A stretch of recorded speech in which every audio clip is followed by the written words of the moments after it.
네, 많이 더우시죠? 예, 부채질 하시는 분들이 앞에서 보니까 참 많이 계십니다. 예. 예. 5월인데 벌써 여름이 온 것 같습니다. 또 뉴스를 보니까 일본에서는 이미 장마가 시작되었다라고 예보를 하는 것을 보았습니다. 보통 장마라 하면 6월 달에 오는데 벌써 5월 중순밖에 되지 않았는데 이렇게 장마가 온 것 보니까 참 날씨가 아이러니하다라는 생각이 들기도 합니다. 참 요즘 많은 혼란스러운 일들이 많습니다. 코로나라는 역병도 돌고 또 이렇게 기후 재난이라는 기후 변화에 인해서 많은 일들이 세계 곳곳에서 일어나는 것을 우리가 볼 수 있습니다. 자, 그렇다면 성경에서 이와 같은 일이 일어날 때에 우리는 무엇을 하라라고 성경은 말씀하고 있을까요? 세상 사람들은 이 코로나와 또 이러한 기후 재난을 보며 아이고 이를 어쩌노, 아이고 큰일 났다라고 얘기하지만 성경은 우리에게 그것도 중요하지만 먼저 마지막 때가 다가오고 있다라는 사실을 기억하라라고 말씀하고 있습니다. 주님께서 마지막 때의 징조를 말씀하시면서 마지막 때는 역병도 돌고 많은 세상에 재난이 있을 것이라고 말씀하셨습니다. 우리가 살아가는 동안 이 땅 가운데서 우리가 보게 되는 이러한 것들을 볼 때에 아이고 이 일을 어쩌노라고 말할 것이 아니라 우리 주님이 오실 때가 다 되어 가구나, 마지막 때가 다 되어 가구나 하면서 우리가 주님 오실 날을 기대하며 또 마지막 때를 기도하면서 준비하는 것이 성도의 자세라고 성경은 우리에게 가르쳐주고 있습니다. 마지막 때를 기도로 또 하나님 오심을 기다리며 또 기쁨으로 살아가시는 우리 모든 진리교회 성도님 되시기를 주님의 이름으로 축복합니다. 여러분 혹시 수영을 배워보셨습니까? 저는 초등학교 때 한번 배워본 적이 있습니다. 제가 어릴 적 사는 동네에 처음으로 수영장이 생겨서 너무나도 설레는 마음으로 개장하는 날 첫날 가서 등록을 하고 수영을 배우기 시작하였습니다. 그럼 수영을 배우면 가장 먼저 무엇을 배웁니까? 처음에 배우게 되는 거? 뭐 발차기라든가 물에서 호흡하기, 물에서 뜨는 방법을 이렇게 처음 하게 되면 배울 수 있습니다. 여러분 물에서 뜨는 방법을 배울 때 수영 선생님이 늘 하시는 말씀이 있습니다. 그 말이 뭐죠? 힘을 빼세요. 힘을 빼야 뜹니다. 그런데 우리는 무섭죠. 물에 빠질까 봐. 특히 배영을 배울 때에 이렇게 누워서 수영을 해야 되는데 물에 빠질까 봐 두려워서 계속 몸에 힘이 들어간다는 것을 알 수 있습니다. 그런데 재미난 것은 이것이 우리의 인생에도 적용된다는 사실입니다. 힘을 뺄 때에 좀 더 나은 삶을 살 수 있는데 그것이 우리의 생각처럼 쉽게 되지는 않습니다. 왜 그럴까요? 왜 힘을 빼면 좀 더 나은 삶을 살 수 있는데 우리는 힘을 빼지 못하는 것일까요? 많은 이유가 있겠지만 우리가 힘을 빼면 인생의 실패자가 될까봐, 우리가 인생의 낙오자가 될까봐 우리는 우리의 인생에서 힘을 잘 빼지 못하는 것을 알 수 있습니다. 그래서 지금도 많은 현대인들이 온 힘을 다해서 전력 전심을 다해서 자신의 인생의 성공을 위해서 살아가고 있습니다. 그런데 더욱 안타까운 것은 많은 그리스도인들도 이와 비슷하게 살아간다라는 것입니다. 무슨 말인고 하니 구원은 하나님의 은혜로 받았는데 여전히 그의 삶은 이전과 같이 내 힘과 내 노력으로 살아가고 있다라는 것입니다. 하나님의 은혜로 구원을 받았다면 그 위의 삶도 무엇으로 살아야 되겠습니까? 모든 것이 하나님의 은혜인 줄 알고 살아가야 한다라는 것입니다. 그런데 그것이 우리의 생각처럼 좀처럼 쉽게 되지 않습니다. 왜 그럴까요? 하나님의 은혜로 구원은 받았는데 여전히 우리의 몸과 우리의 생각은 여전히 세상의 것으로 가득 차 있기 때문입니다. 마치 출애굽한 이스라엘 백성들이 그의 몸은 이제 자유인이 되었지만 여전히 그들의 마음에는 노예의 마음이 자리 잡고 있었다라는 것을 보면 잘 알 수 있습니다. 그래서 이스라엘 백성들이 출애굽한 이후에 위기가 찾아오면 어떻게 했습니까? 그들은 늘 언제나 애굽으로 돌아가자, 괜히 애굽에서 나왔다라고 그들은 말하였습니다. 그들은 하나님의 은혜로 구원받았지만 여전히 그들은 노예의 자리에 머물러 있었다라는 것입니다. 우리는 지난 설교 시간을 통해서 오늘 본문 말씀이 사도 바울의 찬양이라는 것을 알 수 있었습니다. 그리고 이 12개의 구절은 모두 하나의 문장이라는 것을 우리가 보게 되었습니다. 사도 바울이 왜 이토록 긴 문장을 통해서 하나님을 찬양하고 있습니까? 그것은 바로 사도 바울 그가 하나님이 주신 복이 그에게 주신 복이 무엇인지 명확하게 알고 있었기 때문입니다. 사도 바울은 이 복에 대해서 하늘에 속한 모든 신령한 복이라고 말씀합니다.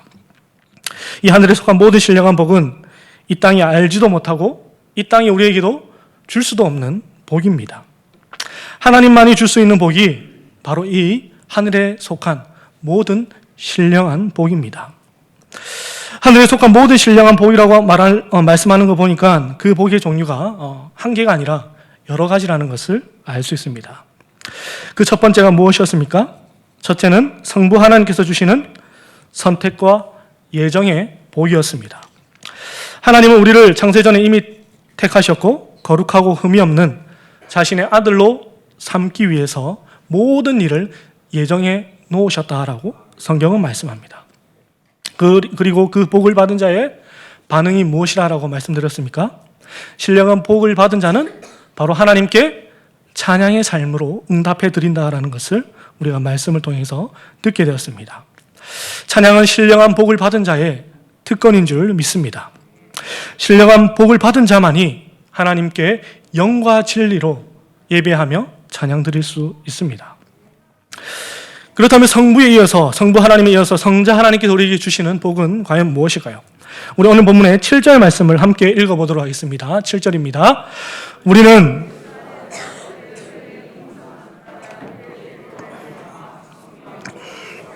받았느니라.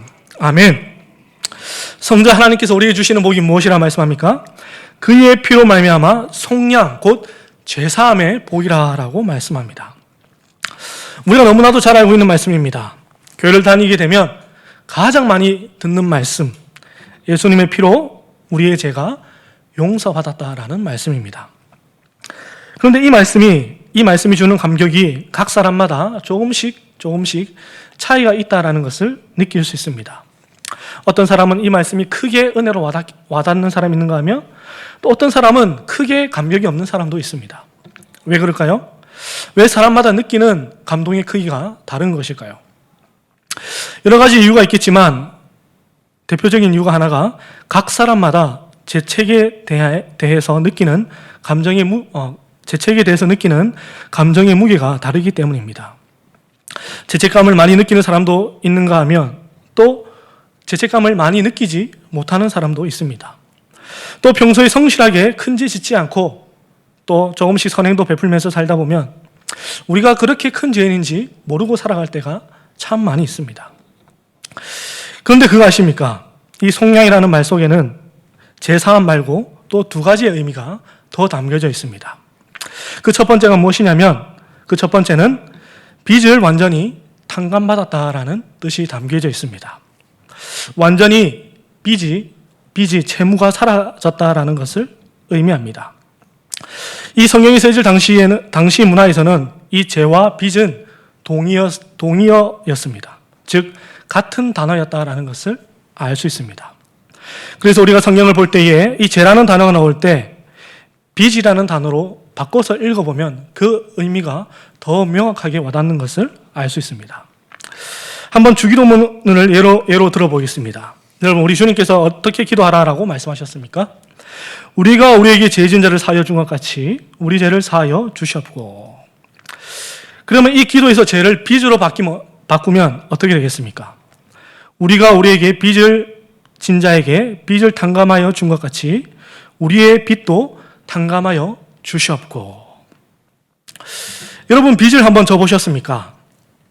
자본주의 사회에서 빚 한번 안 져본 사람이 없겠지요. 빚을 지면 어떻습니까? 빚을 지면 굉장히 불편합니다. 마음도 불편하고 생활도 불편해지는 것이 우리의 현실입니다. 왜 그렇습니까? 빚은 결국 뭐 해야 됩니까? 다 갚아야 하기 때문입니다. 빚을 못 갚으면 어떻게 되죠? 옥에 가거나 모든 가진 재산을 빼앗기게 되는 일을 겪게 됩니다. 그래서 빚을 진 사람은 열심히 그 빚을 갚기 위해서 노력합니다. 우리는 이 빚의 무서움이 어떤 것인지 다 같이 우리 한번 겪어본 적이 있습니다. 그때가 언제입니까? 1997년 IMF 외환위기 때입니다. 다들 기억하실 것입니다. 그때 수많은 대기업들이 쓰러지고 수많은 가장들은 하루아침에 실직자가 되었습니다. 그리고 우리는 그 빚을 갚기 위해서 집안에 있던 금들까지 다 팔아가며 나라의 빚을 갚기 위해서 온 힘을 다 모았습니다. 그때 우리는 자본의 힘, 빚이 주는 위력이 어느 정도인지 새삼스럽게 깨닫는 시간이 되었습니다. 그렇다면 우리가 하나님께 진 빚은 얼마나 될까요? 성경을 보니까 1만 달란트 탕감받은 종의 비율을 통해서 우리는 하나님께 진 빚이 우리가 도저히 갚을 수 없는, 우리가 영원히 일을 하더라도 갚을 수 없는 빚을 하나님께 졌다라고 성경은 말씀합니다. 쉽게 말해서 평생 일을 해도 못 갚는 빚이니 결국 우리는 그에 상응하는 벌을 받아야 합니다. 하지만 그 비유에 나오는 말씀처럼 우리는 그 빚을 모두 탕감받은 자입니다. 그래서 우리의 입술에서 무엇이 나오게 된다라고 성경은 말씀합니까? 우리 에베소서 1장 12절 말씀을 함께 읽어보겠습니다. 제가 읽어드리도록 하겠습니다. 이는 우리가 그리스도 안에서 전부터 바라던 그의 영광의 찬송이 되게 하려 하심이라. 아멘. 무엇이 나옵니까? 찬양이 나온다라는 것을 알 수 있습니다. 여러분, 빚을 다 탕감받은 자로서 우리가 무엇을 하나님께 돌려드릴 수 있겠습니까? 바로 하나님을 향한 찬양을 올려드려야 함을 오늘 본문이 우리에게 가르쳐 주고 있습니다. 그리고 두 번째, 이 성령이라는 단어 속에는 어떤 의미가 담겨져 있냐면 노예에서 자유인으로 해방시켜 준다라는 의미가 담겨져 있습니다. 우리가 살아가는 이 시대 2021년 대한민국에는 노예라는 제도가 없습니다. 불과 100여 년 전만 해도 노비라는 노예 제도가 있었지만 지금 우리가 살아가는 현재는 노예라는 제도가 없습니다. 하지만 현재 대한민국에는 노예라는 제도가 없지만 성경을 보게 되면 여전히 이 노예 제도가 우리 현실 속에 여전히 살아있다는 것을 알 수 있습니다. 무슨 말인고 하니 성경은 우리에게 이 세상의 모든 사람들이 죄와 사망의 노예로 살아가고 있다라고 말씀하고 있습니다. 예수를 알기 전에, 예수를 만나기 이전에 모든 사람은 죄와 사망의 노예로 살아간다라고 성경은 말씀합니다. 여러분, 사람들은 왜 그토록 돈을 사랑하는 것일까요? 여러분, 돈을 왜 사람들이 가장 사랑하며 살아가는 것일까요? 돈이 주는 혜택이 많아서 물론 그것도 이유가 되겠지만 더 근원적인 이유를 찾아본다면 바로 돈이 우리의 생명을 지켜준다라고 사람들은 믿고 있기 때문입니다. 세상은 우리에게 늘 언제나 돈이 가장 중요하고 돈이 있어야 살아갈 수 있다라고 말합니다. 정말 세상을 돌아가는 것을 보니 돈이 없으면 살아갈 수 없을 것 같습니다. 그런데 여러분, 정말 돈이 없으면 살지 못할까요? 저는 지금 돈이 필요 없다라는 것을 말하는 것이 아닙니다. 제가 말씀드리고 싶은 것은 돈이 우리의 생명을 결정하는 가장 중요한 결정적인 요소가 아니라는 것을 말씀드리는 것입니다. 돈이 많아도 돈 많은 재벌도 죽습니다. 돈이 많아도 못 고치는 병들이 이 땅에 수없이 많이 있습니다. 그런데 우리는 돈 때문에 죽니 사니 하면서 살아가고 있습니다. 왜 그럴까요? 왜 사람들은 돈 때문에 살고 돈 때문에 죽는 것일까요? 그 이유는 바로 돈으로 사단이 우리의 마음을 미혹하기 때문입니다. 여러분, 사단이 예수님을 미혹할 때 무엇이라 미혹하였습니까? 우리 마태복음 4장 8절과 9절 말씀을 함께 읽어보겠습니다. 마귀가 또 그를 데리고 지극히 높은 산으로 가서 천하 만국과 그 영광을 보여 이르되 만일 내게 엎드려 경배하면 이 모든 것을 내게 주리라. 아멘.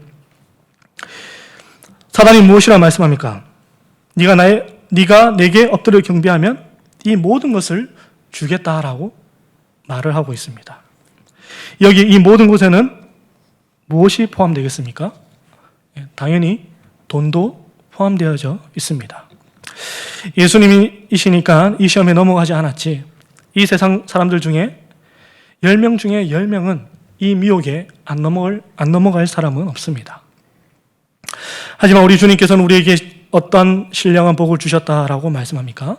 신령한 속량의 복, 곧 사망과 죄의 권세로부터 자유케 되는 복을 우리에게 주셨다라고 말씀합니다. 그 복이 저와 여러분의 복인 줄 믿습니다. 그래서 그리스도인들은 돈에서 생명을 발견하는 것이 아니라 예수 그리스도 안에서 생명을 발견하게 됩니다. 그리고 예수 그리스도를 통해서 받게 되는 복이 또 한 가지 있는데, 그 신령한 복이 있는데 그것이 무엇이라 말씀합니까? 우리 오늘 본문의 8절과 10절 말씀을, 8절에서 10절 말씀을 함께 읽어보겠습니다. 이는 그가 모든 지혜와 총명을 우리에게 넘치게 하사 그 뜻의 비밀을 우리에게 알리신 것이요.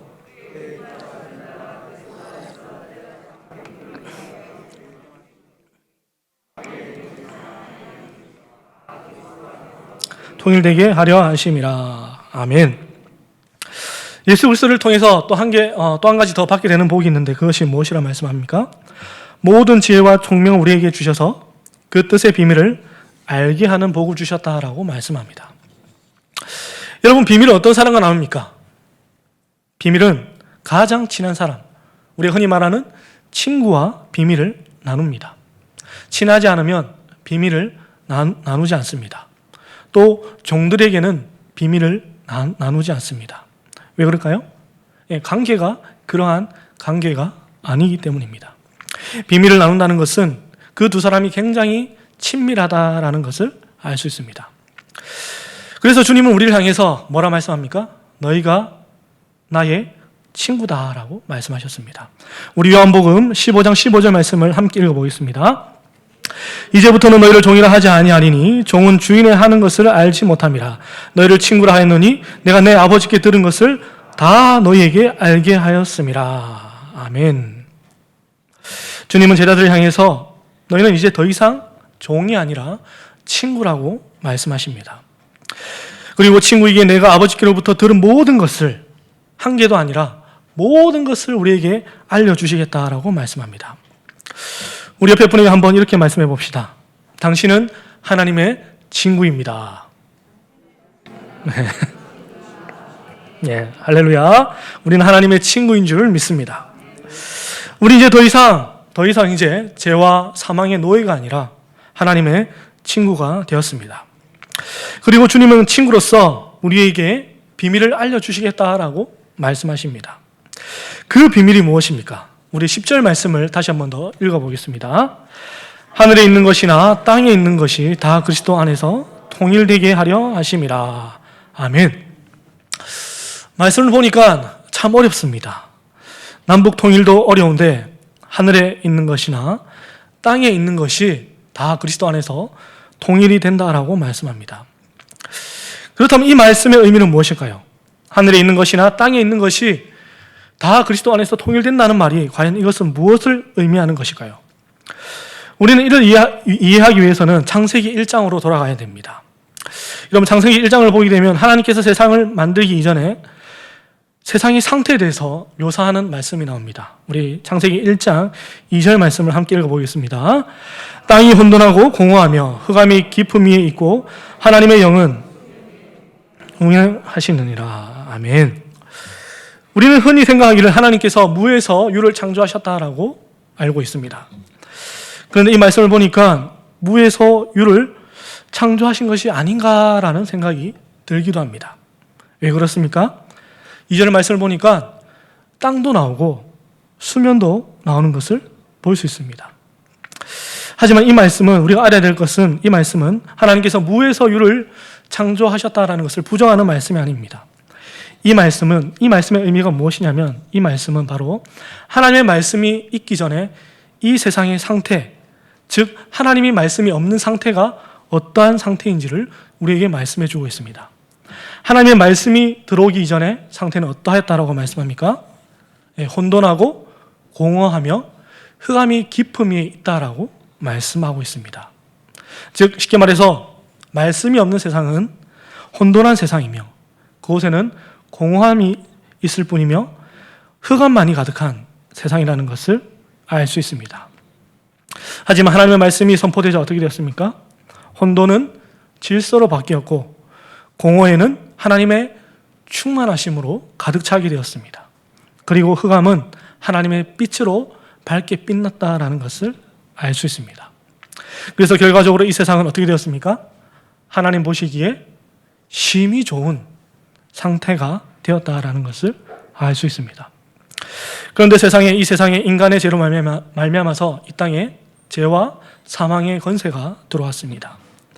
그래서 세상은 어떻게 되었습니까? 다시 혼돈하고 공허하며 흑암이 있는 세상이 되었다라는 것을 알 수 있습니다. 여러분, 세상이 왜 이렇게 혼돈스럽습니까? 왜 우리는 열심히 살았는데, 끊임없이 열심히 살아가는데 왜 우리 마음 가운데 공허함이 찾아옵니까? 왜 이 세상은 더 어두워져만 가고 왜 빛이 보이지 않는 것입니까? 그것은 바로 이 땅 가운데 하나님 말씀이 사라졌기 때문입니다. 오늘의 말씀의 표현을 빌리자면 하늘에 있는 것이나 땅에 있는 것이 모든 것이 관계가 깨어졌다라는 것을 알 수 있습니다. 하지만 하나님은 자신이 창조하신 이 세상을 포기하시지 않으셨습니다. 이 땅 가운데 우리 구주 예수 그리스도를 보내주셨습니다. 그리고 이 땅에 오신 예수 그리스도에 대해서 사도 요한은 이렇게 말씀합니다. 우리 요한복음 1장 14절 말씀을 함께 읽어보도록 하겠습니다. 말씀이 육신이 되어 우리 가운데 거하심에 은혜와 진리가 충만하더라. 아멘. 말씀이 사라진 이 세상에 말씀이 육신이 되어 이 땅에 오셨다라고 말씀하고 있습니다. 그분으로 말미암아서 이 땅 가운데 사라졌던 그 하나님의 영광과 은혜가, 진리가 다시 이 땅 가운데 충만하게 비치기 시작하였다라고 말씀합니다. 로이드 존스 목사님께서는 이에 대해서 이렇게 말하고 있습니다. 만물의 통일이란 죄와 타락으로 분열과 무질서와 혼돈에 빠진 만물을 그리스도의 주권 아래 함께 모아 완전한 질서와 조화와 아름다움의 상태로 회복하는 종말론적이며 우주적인 구원을 가리킨다. 조금 어렵죠. 쉽게 말해서 죄로 인하여서 그 깨어졌던 모든 관계를 하나님께서 마지막 때에 다시 하나로 통일시키겠다라는 것을 우리에게 말씀해 주고 있습니다. 이것이 바로 하나님의 궁극적이고 이루시고자 하는 원대한 계획인 것입니다. 그런데 이 비밀을, 하나님만이 알고 계셨던 이 비밀을 누구에게도 알려주셨다라고 말씀합니까? 바로 우리에게, 주의 몸된 교회된 우리에게도 지금 이 시간 알려주고 계시다라고 말씀합니다. 왜요? 왜 주님께서 이와 같은 비밀을 우리에게 알려주셨습니까? 하나님이 우리를 친구로 삼아주셨기 때문입니다. 이제 말씀을 맺도록 하겠습니다. 여러분, 이 사도 바울의 찬양을 보면서 여러분들은 무엇을 깨닫게 됩니까? 저는 이 사도 바울의 찬양을 보면서 깨닫게 되는 것은 우리가 살아가면서 또 이 구원에 있어서 우리의 공로는 아무것도 없다라는 것을 깨닫게 됩니다. 모든 것이 하나님의 전적인 은혜이며 모든 것이 하나님의 사역이라는 것을 깨닫게 됩니다. 하나님의 전적인 은혜로 우리는 구원받았습니다. 그렇다면 우리의 삶은 어떻게 살아가야 되겠습니까? 우리의 삶 또한 하나님의 은혜로 살아가야 될 줄 믿습니다. 내게 주어진 모든 것들이 내 노력과 내 힘으로 얻은 것이 아니라 하나님의 은혜로 주어졌다라는 사실을 우리는 믿는 성도인 줄 믿습니다. 세상은 여전히 하나님의 은혜가 아닌 내 힘과 내 노력으로 이 세상을 살라라고 말합니다. 마치 예수님을 시험하였던 사단이 계속해서 이 세상의 영광을 우리에게 보여주며 자신을 섬기라라고 우리에게 끊임없이 미혹하고 있습니다. 하지만 사랑하는 성도 여러분, 그와 같은 미혹에 절대 속으면 안 됩니다. 성도는 하나님의 은혜로 사는 자입니다. 히브리서 기자는 우리에게 이렇게 말씀합니다. 히브리서 13장 5절 말씀을 함께 읽겠습니다. 돈을 사랑하지 말고 있는 바를 족한 줄로 알라. 그가 친히 말씀하시기를 내가 결코 너희를 버리지 아니하고 너희를 떠나지 아니하리라 하셨느니라. 아멘. 히브리서 기자는 우리에게 돈을 사랑하지 말고 있는 바를 족한 줄로 알라라고 말씀하셨습니다. 왜요? 왜 그렇게 말씀합니까? 그가 친히 말씀하시기를 내가 결코 너희를 버리지 아니하고 너희를 떠나지 아니하리라라고 약속하셨기 때문입니다.